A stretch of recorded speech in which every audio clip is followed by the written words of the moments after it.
essa dívida, eu buscando em alguns sites a respeito de dívidas do futebol brasileiro, né? E o último levantamento que nós temos é uma parceria do Convocados, Galápagos e Outfield, que são 3 sites aí, 3,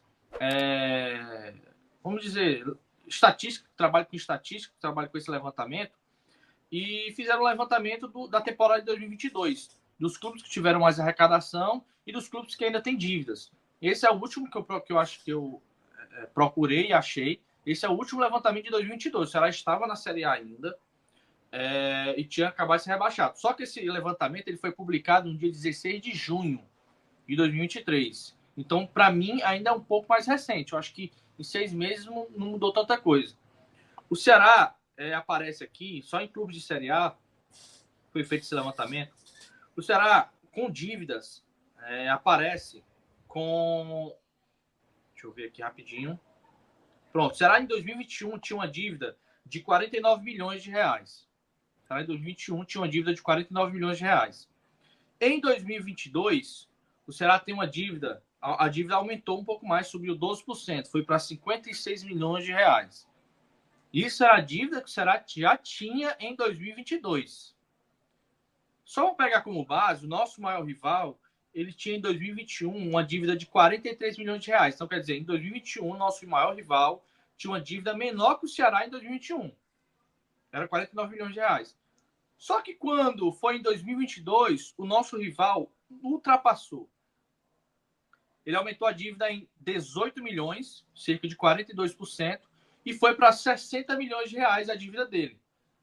E aí você vai trazer traços dentro dessa dívida que pode ser de Receita Federal, dívidas, outras coisas. Mas são dívidas do clube.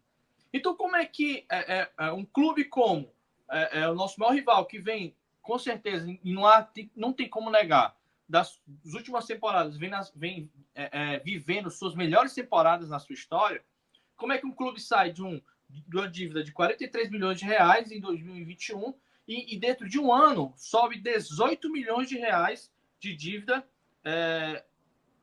4 vezes maior, 3 vezes maior que o Ceará subiu, que foi 6 milhões. E ninguém fala nisso, ninguém fala nada.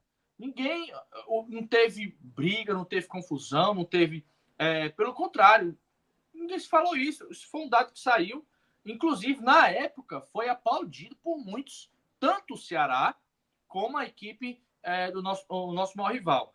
Então, assim, eu acredito que o clube ele nunca vai se livrar de dívidas. Certo? Pode ser que um clube tenha zerado, tudo bem. Mas ele nunca vai se livrar de dívidas, porque dívidas, principalmente Receita Federal, são impostos e outras coisas. Mas você trazer isso para um começo de ano de um clube, onde o clube se estruturou, aí eu vou deixar bem claro, vou falar no meio da minha fala, porque aí pode... O clube, eu não estou aqui defendendo nenhum dirigente, não estou aqui defendendo nenhum funcionário, nenhum presidente, porque eu já trouxe minhas críticas, inclusive no começo da minha fala eu trouxe uma crítica minha, né? Mas não tem como você... No ano que o Ceará começou, o ano do Ceará, o final do ano passado e o começo desse ano, foi muito empolgante para a torcida toda. O Ceará ele trouxe um bom executivo. O Ceará pontualmente contratações que, na minha opinião, todas as contratações do Ceará foram boas, de nome, de respaldo, né? Contratações pontuais, fez o que prometeu, uma limpeza no elenco, estruturou o departamento de futebol, de análise. O presidente, na minha opinião, saiu totalmente do negócio de contratação, de envolvimento de contratação, só na questão financeira, na questão de contrato. Eu acho que está muito nas mãos do Lucas do Brusque, do scout e do técnico Wagner Mancini, que, na minha opinião, é um técnico extremamente experiente, que acho que contribui muito com a montagem do elenco do Ceará. Você, sendo conselheiro do clube, vendo que o clube botou 14 mil, quase 15 mil torcedores no treino, vendo que o clube, a torcida está começando a empolgar, chega a 34 mil sócios torcedores, E a torcida começa a se empolgar para ir para um jogo, para voltar a apoiar o Ceará daquela maneira que sempre apoiou. E aí você pega e, na primeira oportunidade, você joga isso na imprensa de forma irresponsável e começa a municiar quem quer sempre prejudicar o Ceará e quem sempre prejudica o Ceará e quem sempre vai falar mal do Ceará.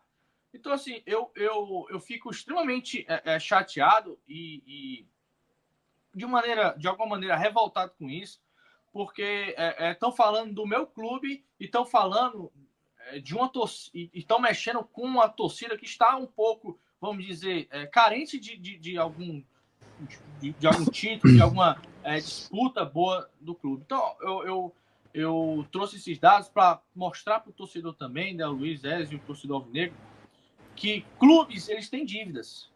Eles têm dívidas, mas que é um clube que tem acordos, um clube que passou por muitos anos sendo exemplo financeiro, exemplo de pagamento em dia, exemplo de acordos, eu acredito que não há não precisa desse alarde todo. Se preocupa, mas não precisa desse alarde todo.